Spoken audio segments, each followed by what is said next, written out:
Muito bem, queridos alunos, estamos de volta aqui para mais uma aula de física. Eu sou o professor Nelson Bezerra e agora, pessoal, nós vamos conhecer aí qual é o objeto de conhecimento e o detalhamento da nossa aula. Temos aí a aula número 6, objeto de conhecimento, ecologia, unidades de conservação, fluxo de matéria e de energia nos ecossistemas, radiações e seus efeitos em seres vivos, desequilíbrio em sistemas envolvendo diferentes variáveis. No detalhamento, nós vamos falar sobre máquinas térmicas. E é isso então, pessoal. Agora que a gente já conhece o nosso conteúdo, o nosso objeto de conhecimento e o detalhamento, vamos dar início à nossa aula.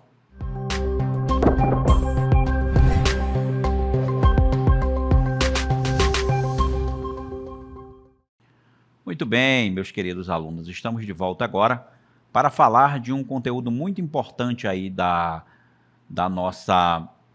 nosso conteúdo, né, pessoal, aí, que são as máquinas térmicas, né, referentes aí à nossa termodinâmica, tá certo?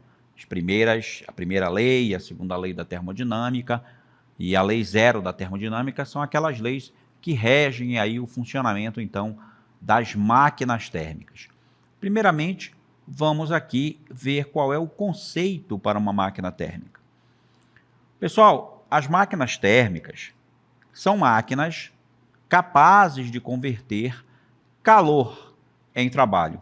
Ou seja, né, ela transforma a energia em outra modalidade de energia, né, porque tanto o calor quanto o trabalho são considerados como energia. Então, a máquina térmica ela transforma uma modalidade de energia em outra. Essa modalidade de energia que ela recebe é a energia térmica e transforma isso em trabalho, né? Pode ser energia mecânica ou outro tipo de energia. Elas funcionam em ciclos, tá? Toda máquina térmica funciona obedecendo ciclos bem definidos. E elas utilizam, né, uma característica das máquinas térmicas, a utilização de duas fontes de temperatura. Essas fontes têm temperaturas diferentes. Uma fonte é considerada a fonte quente, que é de onde a máquina recebe o calor, recebe a energia, e a outra é chamada de fonte fria, que é para onde o calor vai ser rejeitado, ou seja, a máquina térmica ela não produz, né? Nenhuma máquina pode fazer isso, porque senão fere as leis da termodinâmica, nenhuma máquina consegue converter toda a energia que recebe em trabalho. Então, a máquina térmica, ela desperdiça uma certa quantidade de energia que vai para o que a gente chama de fonte fria. Então, tem a fonte quente, de onde a máquina retira a energia para funcionar. Uma parte dessa energia, ela transforma em trabalho, e a outra parte, ela rejeita, ela coloca na fonte fria, como você está vendo aqui no esquema aqui ao lado, pessoal. Veja só, a fonte quente, que a gente chama de Q1, tá? É de onde recebe aqui o calor. Tá? Aí a máquina recebe esse calor e uma parte dessa energia ela vai transformar aqui, ó, em trabalho útil, tá certo? Agora, a parte que ela não consegue transformar em trabalho, ela vai rejeitar para a fonte fria, que a gente chama de Q2, né? Q1 é o calor que ela recebe da fonte quente, o tal aí que está aqui é o trabalho e o Q2 é exatamente a quantidade de calor rejeitada que vai para a fonte fria. Basicamente, é o trabalho, é o que faz aí uma máquina térmica, certo? Recebe energia, transforma uma parte em trabalho e a outra parte ela rejeita para a fonte fria, né? Então, é genérico isso para qualquer máquina, tá certo, pessoal? Nenhuma máquina consegue transformar toda a energia em trabalho útil. Sempre tem uma parte que ela desperdiça. E é por isso que a gente tem que falar do rendimento das máquinas térmicas. O rendimento das máquinas térmicas é uma grandeza adimensional. O que isso significa? Significa que não tem unidade de medida, é em porcentagem, tá, o rendimento, ok? É uma grandeza adimensional dada pela razão entre a quantidade de trabalho mecânico extraído de uma máquina térmica e a quantidade de energia fornecida a ela em forma de calor. Então, aí está a nossa equação para o trabalho, né, pessoal? essa equação diz que para o trabalho, não, para o rendimento, essa equação me diz que o rendimento é o trabalho, né, simbolizado pela letra grega tal, dividido pela quantidade de calor que ela recebe lá da fonte quente. É assim que eu vou calcular o rendimento de uma máquina, tá certo? Bem, aqui a gente tem um esquema, né, do funcionamento de uma máquina térmica, né, parecido com aquele esquema lá que eu mostrei. Veja aqui, né, pessoal, que existe aqui um combustível, né? Aqui está a nossa fonte quente, tá certo? É aqui que está a fonte quente, a quantidade de calor da fonte quente, ou Q1, né? Pode ser chamado de Q1 também. Essa fonte de energia, que é o combustível, né? Ela cede calor aqui para a caldeira, onde a água ferve, e aí a pressão da água empurra aqui um êmbolo, né? Um pistão, um cilindro. Esse cilindro faz girar aqui, ó, faz girar, então, esse mecanismo, certo? Que está ligado por uma correia, e aí pode, ligado a um gerador, pode transformar, por exemplo, essa energia térmica em eletricidade. Mas aqui já transforma em trabalho mecânico, né? Aqui já tem trabalho mecânico aqui, ó, movimento, né? Trabalho mecânico aqui, já produziu movimento, já está fazendo o trabalho. Então é o esquema. E o rendimento dessa máquina, o que que é? É o trabalho que ela realizou, é a quantidade de energia aqui que ela produziu, certo? Dividido por essa quantidade aqui, ó, que ela recebeu da fonte quente. Então aí eu consigo calcular qual é o trabalho dessa máquina térmica. Qual é o trabalho? Não, qual é o rendimento, né, pessoal? Desculpa. Então aí, olha só.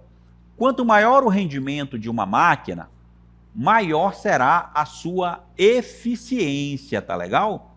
Porque também tem, né, o rendimento e ela vai ser mais eficiente. Quanto mais rendimento ela tiver, mais eficiência ela vai ter. Dito de outra forma, né, em outras palavras, uma máquina térmica eficiente é aquela que produz mais trabalho consumindo menor quantidade de recursos energéticos, né? Então, quando a gente compara as máquinas térmicas, a gente compara ela pelo seu rendimento, pela sua eficiência, né? Por quê? Porque eu sempre quero uma máquina que consuma bem pouco e faça muito trabalho, né? O sonho de toda máquina, o sonho de todo engenheiro é produzir uma máquina assim, tá certo? E aqui a gente tem dois exemplos aqui de duas máquinas diferentes. E a gente vai ver aqui qual dessas máquinas aqui é mais eficiente.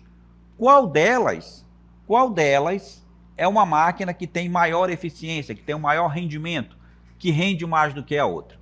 Então, olha só, a gente tem aqui a primeira máquina, que ela está recebendo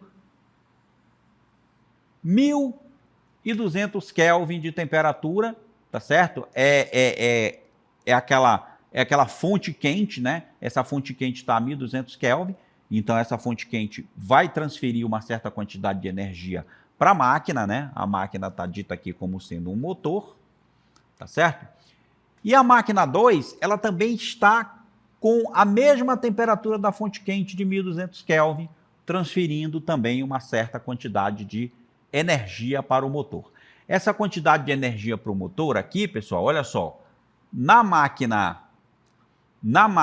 1, essa quantidade de energia está sendo de 300 joules. E aí, esse motor, ele desperdiça aqui para a fonte fria 100 joules. E ele consegue fazer aqui um trabalho de 200 joules.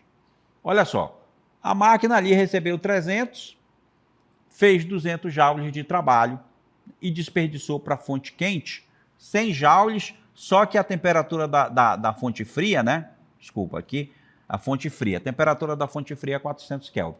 Qual dessas duas máquinas é mais eficiente? Então, veja só, é mais eficiente aquela que produziu mais trabalho, pessoal. Então, essa máquina 2 aqui, ó, ela tem uma eficiência maior, porque ela está com a mesma temperatura da fonte quente, mas ela está produzindo mais trabalho, tá certo? Porque a temperatura lá, ó, a temperatura da fonte fria é menor. Então, nós temos aí a comparação dessas duas máquinas e a gente chega à conclusão, então, que essa máquina 2 ela teria maior eficiência, tá legal? Porque ela está produzindo mais trabalho que a nossa máquina 1. Ok, pessoal? Bem, pessoal, continuando, né? Como exemplo de máquina térmica, como exemplo, né, muito comum que a gente pode dar de máquina térmica, quando a gente pensa em máquinas térmicas, hoje em dia a gente pensa nos motores dos carros, né? Que são esses motores de combustão interna. A gente tem aí na imagem, né? Um motor aí novinho, muito bonitinho aí, de um automóvel, certo? É um motor de combustão interna. Por que ele é chamado assim? Porque as explosões, né, essa combustão, essa explosão, ela é controlada dentro do motor, né? Então, chamado aí de motor de combustão interna. E eles são usados aí para impulsionar os veículos que nós utilizamos no nosso dia a dia, como as motocicletas, os carros, caminhões e até mesmo, claro, as aeronaves também têm os seus motores lá de combustão interna, algumas delas têm, né, para movimentar as turbinas, né? Funcionam aí com combustível também, que na maioria das vezes é o querosene, né? Combustível de aviação, né? E essas máquinas, elas são projetadas para ser cada vez mais eficientes e poluir menos, né? Conforme a tecnologia ela vai avançando, as máquinas térmicas vão se tornando cada vez mais eficientes, tá? E estão poluindo menos, tá certo? Além disso, pessoal, a gente tem as transformações termodinâmicas sofridas pela substância de trabalho. Substância de trabalho é aquela substância que a máquina está usando para retirar a energia, né? Algumas vezes pode ser a gasolina, pode ser o álcool, o carvão, né? No caso daquela máquina térmica que a gente viu no começo da aula, era aquecendo a caldeira, nós tínhamos o carvão, por exemplo, ali. Podia ser o combustível utilizado ali para aquecer a água, certo? Existem, então, essas substâncias de trabalho que eles trabalham em ciclos, tá? E ao final de cada ciclo, elas voltam a apresentar os mesmos valores de pressão, volume e temperatura. Essas três grandezas que estão aí, pessoal, pressão, volume e temperatura, são as variáveis de estado, né, de um gás ou de um líquido, né, que esteja sendo usado como substância de trabalho da máquina. Então, essas três variáveis são extremamente importantes: pressão, volume e temperatura. E aí a gente tem como exemplo aqui, né, temos esse gráfico, né, que eu vou explicar para vocês aqui, né. Aqui esse gráfico está mostrando uma transformação cíclica de alguma substância qualquer, né, que está sofrendo transformações termodinâmicas. Nós temos aqui um gráfico que mostra a pressão e o volume, né? Pressão está no eixo das ordenadas, no eixo Y, né, no eixo vertical, e o volume, então, ele está no eixo horizontal, que é o eixo das abscissas. Observe aqui, se a gente considerar que o ciclo ele começa no ponto A, nós estamos vendo a primeira transformação acontecer. É uma transformação que vai de A para B, onde a pressão permanece constante, mas há um aumento de volume. E esse aumento de volume significa que foi produzido trabalho, né? Quando o volume aumenta, é porque a gente tem trabalho que foi produzido aí de A para B. Veja que a próxima transformação ela vai de B para C, tá certo? E aí de B para C, a gente tem uma diminuição da pressão, a pressão baixa para 2 Newton por 2 vezes 10 à quinta, ou 2 Pascal, né? Como a gente chama. E o volume aumenta mais um pouco, ele vai de 1 para 2. Ó. Aqui também aumento de volume, ou seja, realizou o trabalho também essa máquina aí. A próxima transformação já é o retorno, ela vem de C para D aqui, ó, mantendo a pressão constante, mas agora nós estamos vendo uma diminuição do volume. O volume ele vem de 2 para 0,5, né? Ele muda o seu volume, o volume pula daqui para cá, ó. Então, quando diminui o volume, aí, ao invés da máquina ter realizado o trabalho, ela recebeu o trabalho de algum lugar. Foi o meio externo que fez trabalho sobre ela. E aí temos uma última transformação, que ela volta para o início aqui, ó, ela completa o seu ciclo, ela vai de D para A, volta para o ponto inicial, completou o ciclo, e aí ela aumenta a sua pressão e diminui o volume. Aqui também ela recebe trabalho do meio externo. E a temperatura, professor? Pessoal, essas variáveis de estado, elas se relacionam segundo as leis da termodinâmica, tá? Elas se relacionam entre si. Então, a temperatura, ela é proporcional, ela não é igual, tá, pessoal? Mas a temperatura, ela é proporcional à pressão e o volume, tá? A equação de Clapeyron, ela diz que PV é igual a nRT. É uma das equações da termodinâmica. Então, se a gente considerar que o número de mols e essa constante aqui, elas não mudam, então a temperatura, ela corresponde ao produto da pressão pelo volume. Ela é proporcional ao produto da pressão pelo volume. Então, a temperatura, ela tá representada também nesse gráfico, mas de forma intrínseca aí, né? Ela está subentendida nesse gráfico aí como sendo o produto da pressão pelo volume. Então, nós temos aí um gráfico mostrando essas transformações cíclicas que ocorrem com toda a máquina térmica. Toda a máquina térmica funciona em ciclos. Em decorrência disso aí, pessoal, e levando em consideração também a primeira lei da termodinâmica, tá certo? Que vocês, né, já estudaram em outra aula. Então, em decorrência disso, e de acordo com a primeira lei da termodinâmica, o rendimento de uma máquina térmica também pode ser obtido por uma outra equação, né? Porque a primeira lei da termodinâmica é uma relação entre a quantidade de calor da fonte fria e da fonte quente com o trabalho, né? O trabalho, né, lá, ele está relacionado, né? O trabalho é a fonte, é a subtração entre a fonte quente e a fonte fria, né? Porque se a gente lembrar da equação do rendimento, que a gente viu anteriormente, o rendimento de uma máquina, que a gente viu lá no começo da aula, ele é o trabalho, né?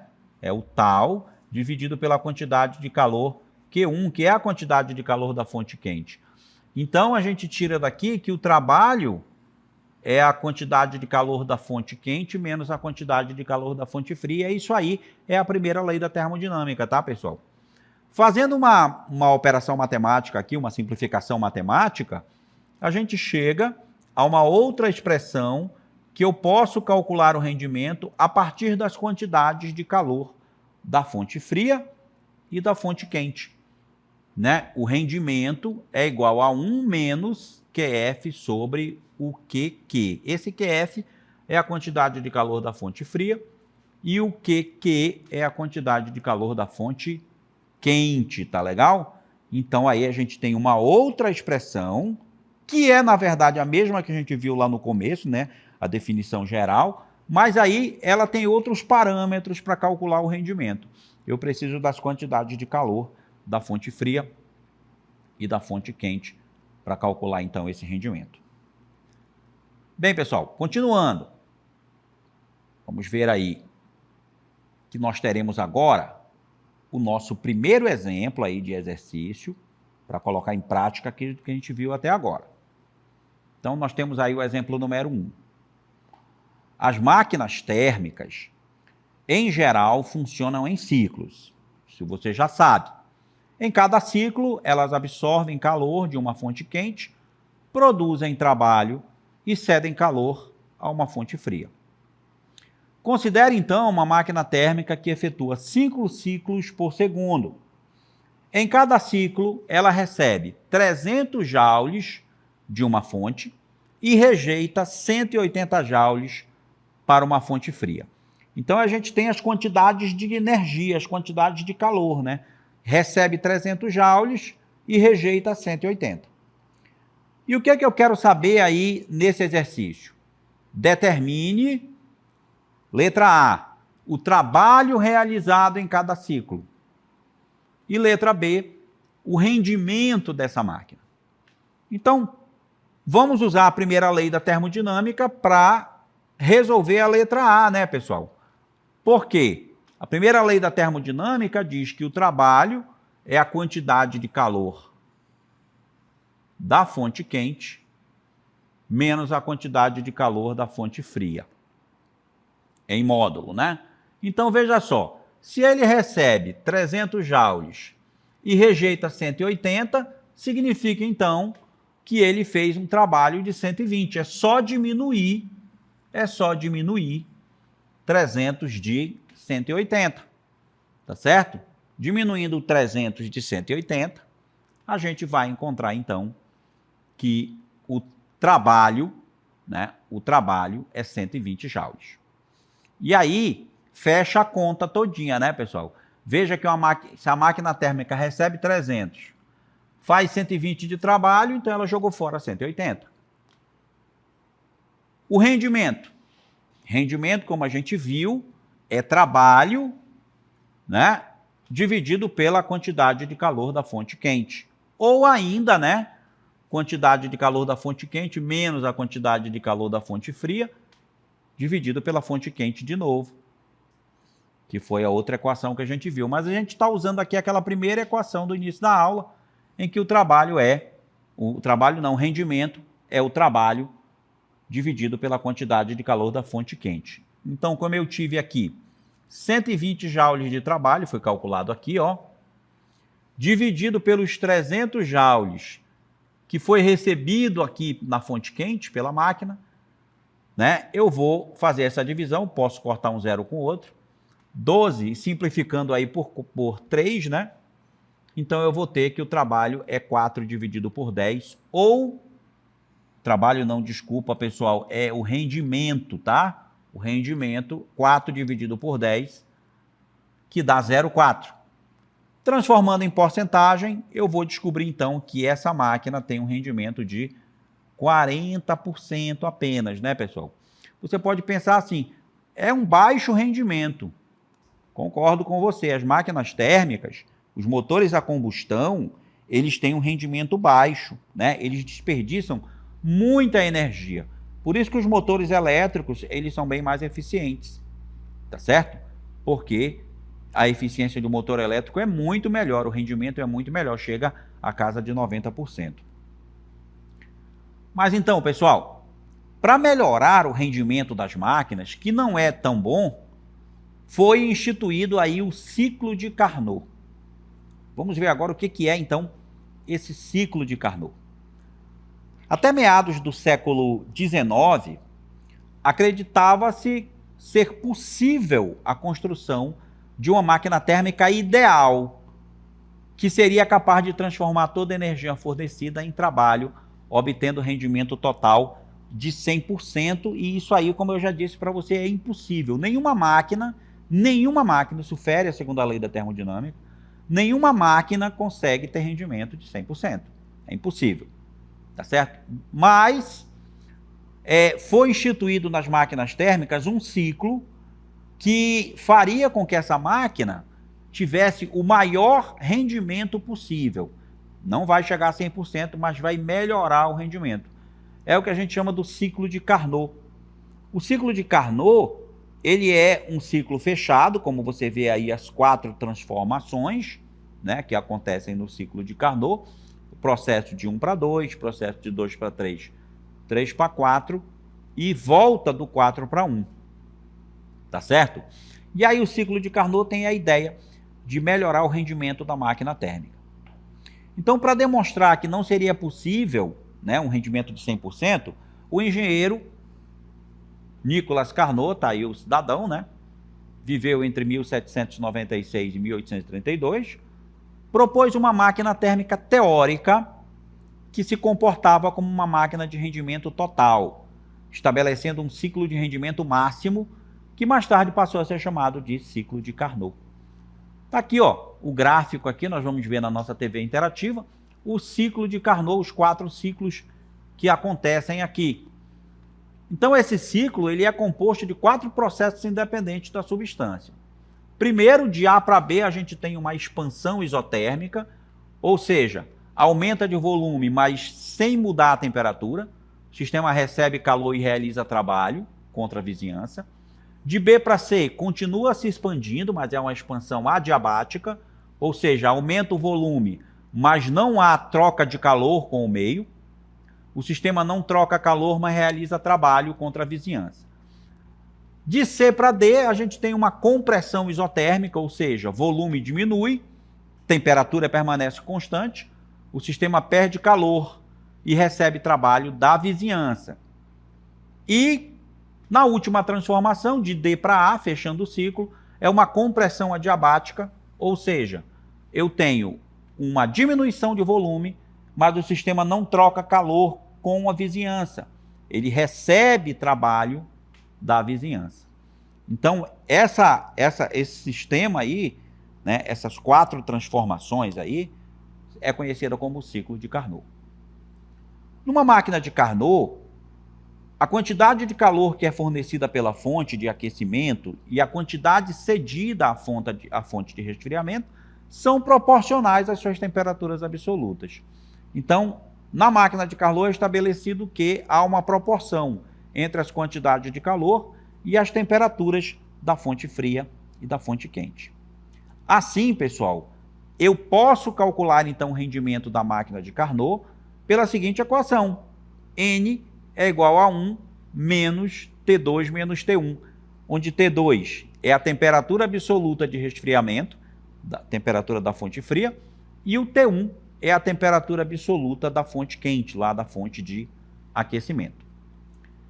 Muito bem, pessoal. Dessa forma, a gente tem mais um exemplo aqui para resolver na nossa aula,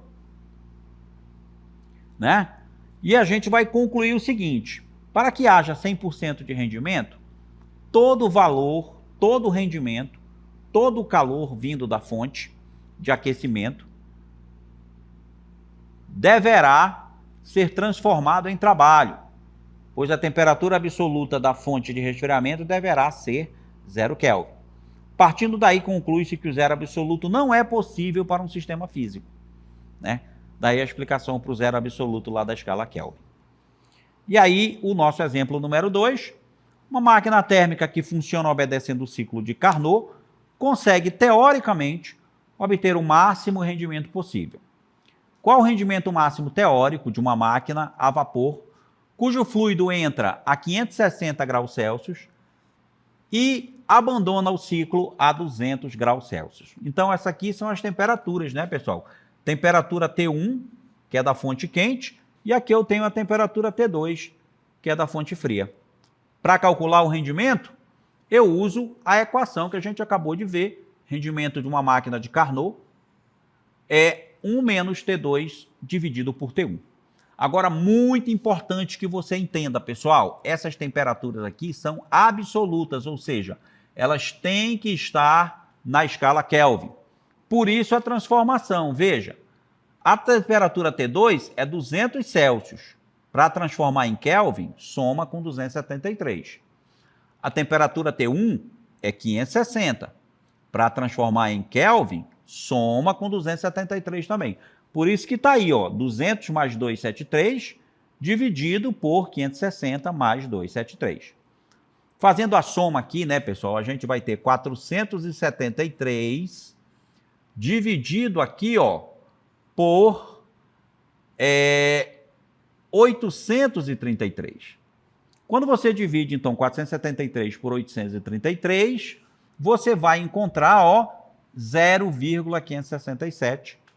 1 menos 0,567 vai me dar um rendimento de 0,432, que equivale a 43,2%. Veja que no nosso primeiro exemplo a gente tinha uma máquina de 40% de rendimento. Aqui o rendimento aumentou mais um pouquinho porque está funcionando com o ciclo de Carnot. Então 43,2% é o rendimento. Muito bem, pessoal. Eu encerro por aqui a aula com vocês. Eu espero que vocês tenham gostado e entendido, né? Aprendido um pouco mais aí sobre a termodinâmica. E eu me despeço de vocês aqui e a gente se encontra numa próxima oportunidade. Tchau, pessoal.